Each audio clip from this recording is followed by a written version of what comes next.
जय हिंद मित्रांनो, स्वागत आहे आपलं द गुज्जू यूट्यूब चॅनलवर. मित्रांनो, सध्या शिक्षक भरतीत आपण या ठिकाणी टेट 2 संदर्भात जे काही फेज 2 आहे, तर त्या फेज 2 संदर्भात बघा बरेचसे उमेदवार आतुरतेने वाट बघत आहेत. नेमकी फेज 2 कधी होणार त्या संदर्भात.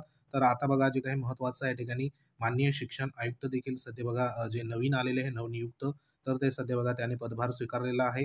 परंतु जी काही आधीचे सध्या बघा जी काही प्रक्रिया होती, आधीचे जे माननीय सुरज मांढरे साहेब होते, तर त्यांच्या कारकिर्दीमध्ये वेगवेगळे जे सध्या बघा आदेशपत्र सध्या निघाले होते. मग त्याच्यामध्ये महत्त्वाचं संच मान्यताच्या संदर्भात पत्र होतं आणि दुसरं म्हणजे जे अतिरिक्त झालेले शिक्षक आहे तर त्यांची आधी समायोजना संदर्भात तर ते पत्र सध्या बघा इश्यू करण्यात आले होते. आणि आता सध्याची जी काही कार्यवाही असेल तर ती कार्यवाही म्हणजे जे शिक्षक सध्या अतिरिक्त झाले होते तर त्या शिक्षकांचं समायोजना संदर्भात वेगवेगळ्या जिल्हा परिषदमध्ये सध्या बघा जे काही शिबिर असेल तर ते शिबिर सध्या राबवलं जात आहे. आणि त्या अनुषंगाने ह्या ठिकाणी महत्त्वाचं बघा सध्या पत्र देखील इश्यू करण्यात आलंय.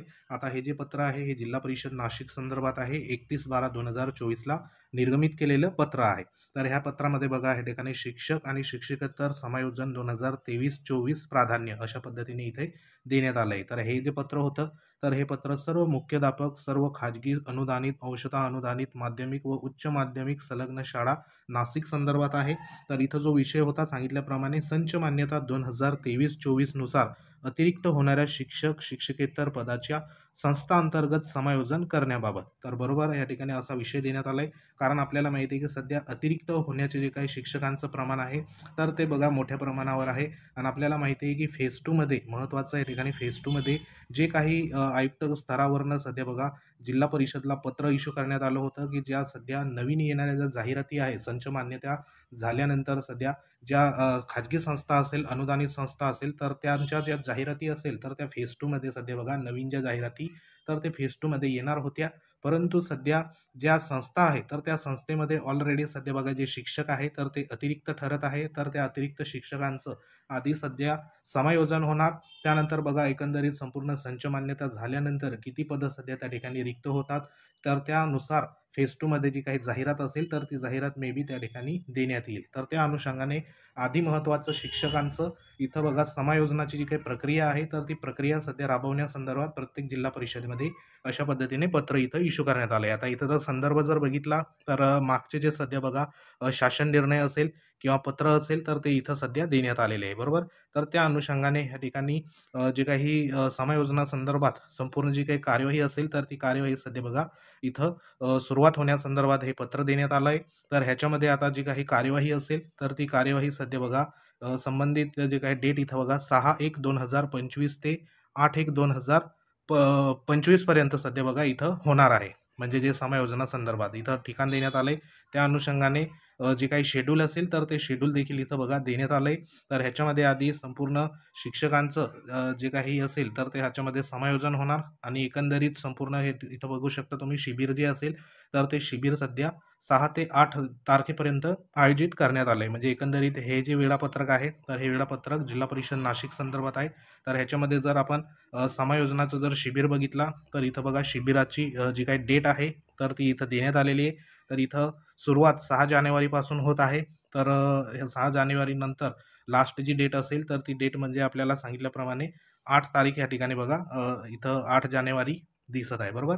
या ठिकाणी तुम्ही बघू शकतात. आता इथे संपूर्ण जिल्ह्यामध्ये ज्या ज्या सध्या बघा शाळा आहे तर त्या शाळेचं इथं समायोजनासंदर्भात जे काही महत्त्वाचं शिक्षक असेल अतिरिक्त झालेले तर त्यांची इथं एकंदरीत कार्यवाही पूर्ण होणार. त्या अनुषंगाने सध्या हे प्रत्येक जिल्हा परिषदेमध्ये जी काही कार्यवाही असेल तर ती मे बी जी काही समायोजनासंदर्भात पूर्ण झाल्यानंतर संच मान्यता त्या ठिकाणी पूर्ण होईल. आणि त्याच्यामध्ये महत्त्वाचे जे काही वेकेन्सी असेल तर त्या वेकेन्सी नेमक्या किती आहे किंवा कशा पद्धतीने रिक्त राहतात त्यानुसार फेज 2 मध्ये आपल्याला जाहिरात सध्या बघा पाहायला या ठिकाणी मिळणार आहे. त्या अनुषंगाने इथं आता प्रत्येक तालुक्याला ज्या शाळा असेल अनुदानित शाळा बरोबर तर त्या संदर्भात इथं बघा संपूर्ण माहिती देण्यात आली. युडायस कोड असेल, शाळा नाव, तालुका, संस्था कोड, संस्थेचं नाव बरोबर. तर अशा पद्धतीने इथे टेंटेटिव्ह शेड्यूल सध्या देण्यात आलं आहे. तसंच बघा जे अतिरिक्त झालेले शिक्षक आहे तर त्या संदर्भात माहिती देखील देण्यात आली आहे.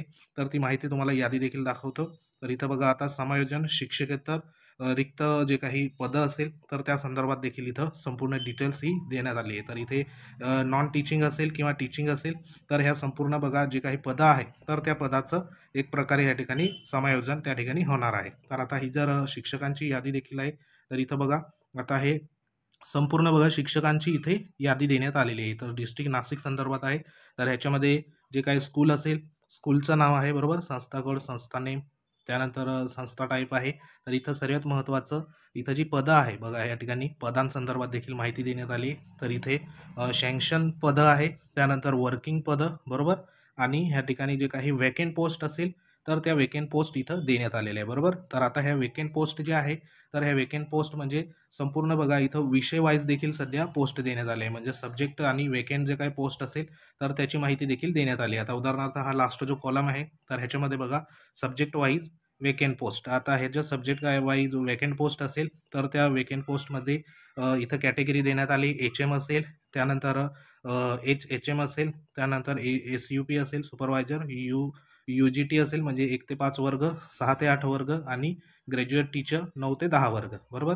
तर ह्याच्यामध्ये कोणकोणते विषयाचे सध्या बघा वेकेंड आहे ते देखील इथं देण्यात आले. आता उदाहरणार्थ इथं बघा मॅथ्सचं आहे, मराठी, सोशल सायन्स, त्यानंतर 9-10चा विचार केला इंग्रजी.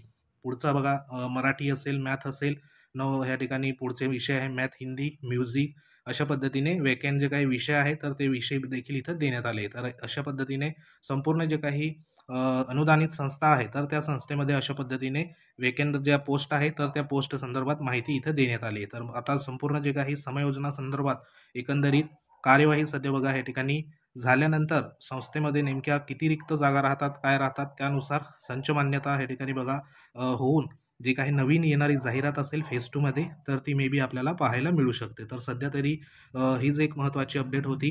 तर अशा पद्धतीने प्रत्येक जिल्हा परिषदमध्ये ज्या काही प्रक्रिया असेल तर त्या प्रक्रिया सध्या शिक्षकांचं समायोजन झाल्यानंतर एकंदरीत आपल्याला पुढची जी काही भरती प्रक्रियेसंदर्भात जे सध्या कामकाज असेल फेज 2 संदर्भात तर ते मे बी सध्या बघा पाहायला आपल्याला मिळू शकतं. तर सध्या तरी टेंटेटिव्ह शेड्यूल या ठिकाणी 8 तारखेपर्यंत देण्यात आलेलं आहे. तर आता 6 ते 8 पर्यंत सध्या अशा पद्धतीने जिल्हा परिषदमध्ये जे काही कामकाज असेल तर ते सध्या इथं बघा होणार आहे. त्या अनुषंगाने हे एक महत्त्वाची बघा अपडेट होती. तर अशीच जी काही प्रत्येक जिल्हा परिषदमध्ये जे समायोजनाचं काम असेल तर ते मे बी झाल्यानंतर आपल्याला फेज 2 संदर्भात महत्त्वाचं जी काही पदं होती तर त्या पदामध्ये आपल्याला माहिती आहे की नवीन जी येणारी पदं आहे म्हणजे संस्थेसंदर्भात तो एक महत्त्वाचा मुद्दा होता. 10% संदर्भात जो मुद्दा होता तो जिल्हा परिषद संदर्भात होता बरोबर. त्यानंतर रिक्त, अपात्र आणि गैरहजर तर हे देखील जिल्हा परिषदशी रिलेटेड होते. परंतु जी नवीन जाहिरात येणार होती ती जाहिरात म्हणजे अनुदानित ज्या काही संस्था आहे पवित्र पोर्टलमार्फत ज्या भरती प्रक्रिया राबवणाऱ्या तर त्यांची जाहिरात येणे देखील गरजेचं आहे. तर त्या अनुषंगाने ही जी काही समायोजन प्रक्रिया असेल तर ती देखील होणे गरजेचं आहे. तर त्या अनुषंगाने ह्या ठिकाणी जी काही प्रक्रिया असेल तर ती प्रक्रिया समायोजनाची इथं सुरुवात झालेली आहे. तर मे बी सुरुवात होईल. तर ह्याच्यामध्ये बघा फेज 2 जे आहे तर हे 100% होणार आहे. परंतु ह्या ज्या काही अंतर्गत प्रक्रिया आहे तर ह्या प्रक्रिया बघा एकंदरीत पूर्ण झाल्यानंतर म्हणजे जे काही स्टेप बाय स्टेप ज्या प्रक्रिया आहेत त्या पूर्ण झाल्यानंतर पुढची प्रक्रिया मे बी सुरुवात होऊ शकते. तर सध्या तरी हीच एक महत्त्वाची लेटेस्ट अपडेट होती. अपडेट आवडली असेल व्हिडिओ लाईक करा, शेअर करा. तुम्ही जर आपल्या चॅनलवर नवीन असाल तर चॅनलला सबस्क्राईब करून घ्या जेणेकरून तुम्हाला अशाच प्रकारच्या लेटेस्ट अपडेट आपल्या चॅनलवर पाहायला मिळतील. तर तुमच्या काही कमेंट असतील कमेंट करू शकतात. तर भेटू आपण नेक्स्ट अपडेटमध्ये. तोपर्यंत जय हिंद, वंदे मातरम.